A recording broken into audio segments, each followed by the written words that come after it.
Welcome back.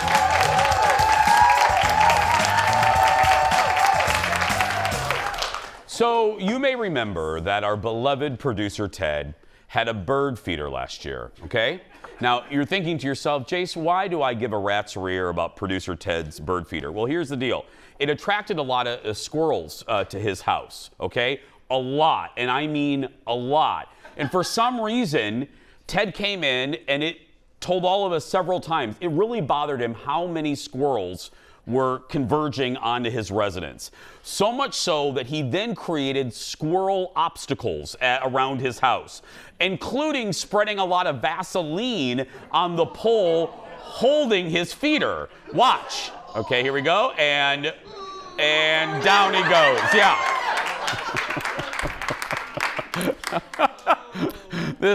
This is what Ted does on the weekends. That's right. He would then watch as the squirrels struggled to feed themselves. Well, we told you Ted had an idea that may keep the squirrels away. That's what we told him. But it wasn't exactly the truth. He met garden guy Dale Kay in our parking lot to make Suet. Well, last winter we showed you my bird feeder and all the problems I had with squirrels. You know what made me rageful the other day? Boo! Oh, sucks for you. And so now we're joined by a man who knows how to deal with bird feeders and squirrels, Dale Kay himself. What are you actually trying to achieve? Like feeding the birds or deterring the squirrels? I was trying to feed the birds last year, but then the squirrels made a mess on my porch. I have this gorgeous bird feeder with so much food, and all of it is going to the squirrels that Eric himself fed.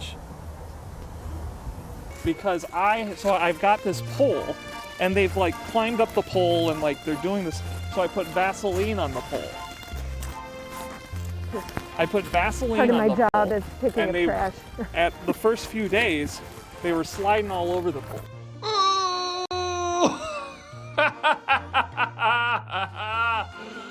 Oh, what a loser! But you want to make suet? Yeah, what is that? It's fat. And squirrels don't like fat? Well, now they've figured out a way to clean the pole off.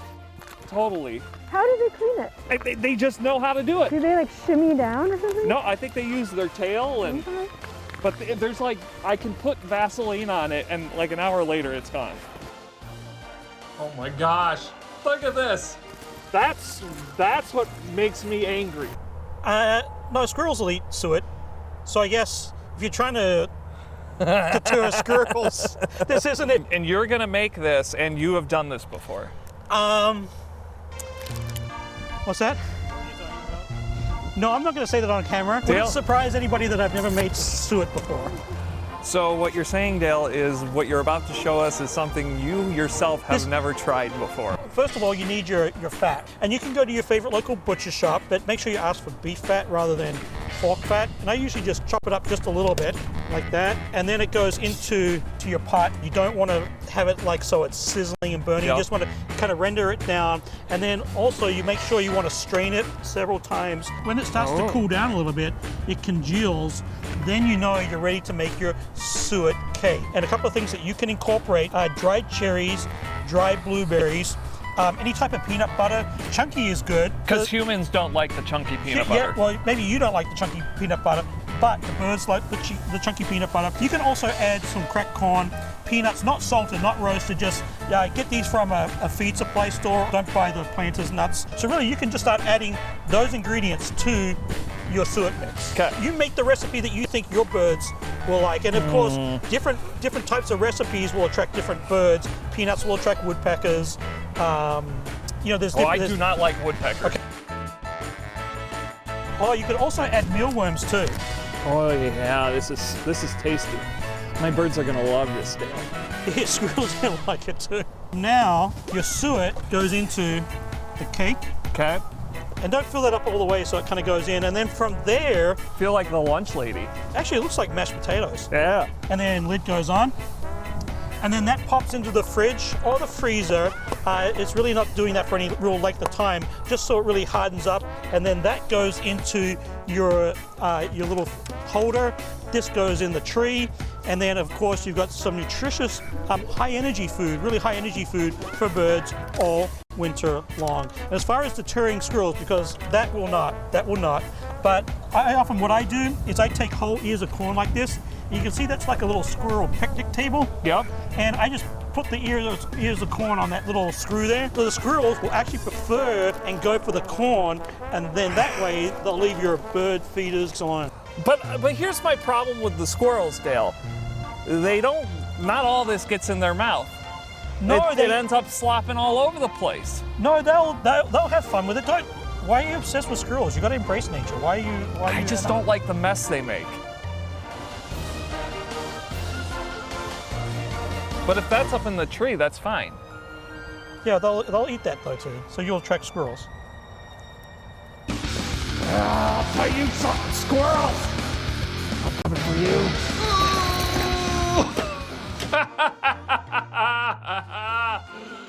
Oh, what a loser!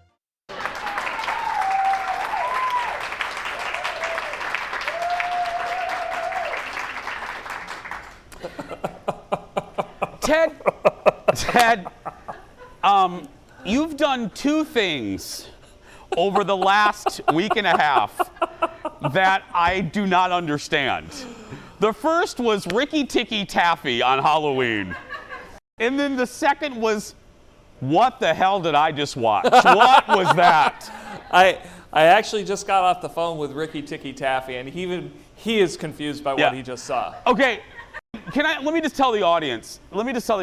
So I'm walking to my car, and I'm parking. I parked outside by where these knuckleheads shot this, and I see Dale K with a hot plate, and I thought, this isn't going on our show, is it? And here it is on our show. Yeah. But credit to Dale K, because he brought a giant setup for something that I have no idea what it was about. Okay. For the 4 people still watching, we will be right back. Back in a moment.